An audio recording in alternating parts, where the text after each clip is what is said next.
Monsieur Marc Leclerc à Laval. Bonjour, Monsieur le Président. C'est un véritable plaisir. Je me présente, Marc Leclerc, représentant l'Union des opérateurs de machinerie lourde, local 791, affilié à l'AFT Construction.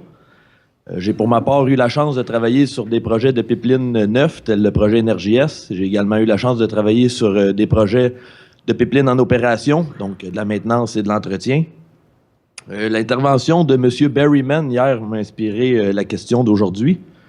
Effectivement, ça touchait les impacts, mais je crois qu'elle s'accorde aussi là, avec le sujet d'aujourd'hui qui parle des garanties financières et des fonds d'indemnisation. Donc, ne vous inquiétez pas, je ne m'égare pas du sujet.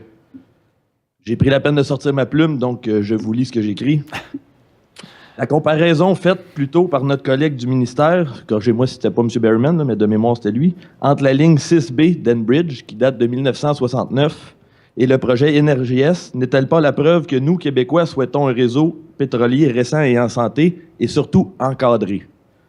La concentration du transport pétrolier au sein d'un même projet n'est-elle pas la clé afin de favoriser la surveillance, la prévention et les sanctions de toute catastrophe plutôt que de s'en remettre à un réseau disparate avec des niveaux de surveillance inégales? Je parle du train, des camions routiers ou même des bateaux. Bref, je vous ai mis un petit peu en bons mots pour que tout le monde puisse comprendre. N'est-ce pas plus simple d'encadrer un gros projet qu'une panoplie de petits projets difficiles à cerner? Nous avons l'occasion que chacun des intervenants puisse mettre du sien afin de faire de ce projet un succès.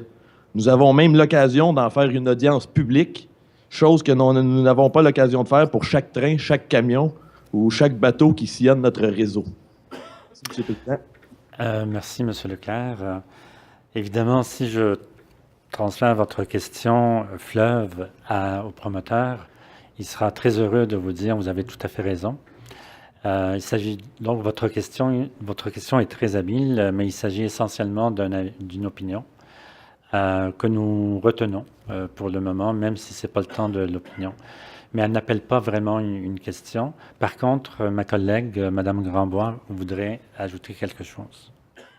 Oui, comme M. le Président a dit, effectivement, ça serait intéressant que vous nous présentiez un mémoire reprenant vos arguments. Mais je demanderais peut-être à M. Plouffe de l'Office national de l'énergie, est-ce que vous pourriez commenter, est-ce que pour vous qui avez un rôle de supervision, est-ce que vous auriez des commentaires quant à la différence qu'il peut y avoir à superviser de gros réseaux pipeliniers versus de plus petits réseaux? C'est sûr que vous êtes toujours dans les réseaux interprovinciaux ou internationaux, donc j'imagine que vous avez peu de petits réseaux, mais si jamais vous aviez un commentaire là-dessus, puis sinon, on comprendra. Là.